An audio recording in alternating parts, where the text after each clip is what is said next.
নিশ্চয়কৈ জানিব মন গৈছে যে যিহেতু নৰেন্দ্ৰ মোদী তৃতীয়বাৰৰ কাৰণে দেশৰ প্ৰধানমন্ত্ৰী হ'বলৈ গৈ আছে 9 জুন তাৰিখে 6:30 বজাত আৰু এই শপত গ্ৰহণ অনুষ্ঠানত মোদীৰ শপত গ্ৰহণ অনুষ্ঠানত আমাৰ দেশৰ বাহিৰৰ কোন কোন প্ৰধানমন্ত্ৰী ৰাষ্ট্ৰপতি উপস্থিত থাকিব বলক আমি চাই লওঁ।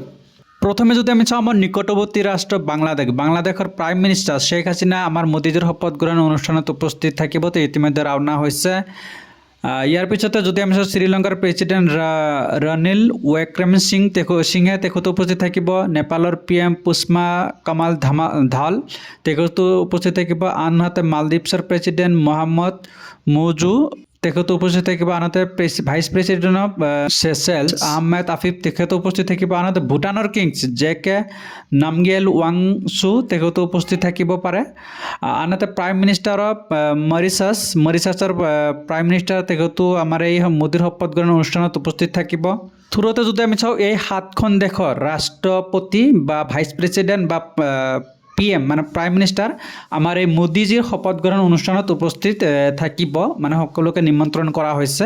হয়তো তাৰে দুজন আহিব পাৰে নাহিব পাৰে বা তাৰ সলনি বেলেগো কোনোবা আহিব পাৰে।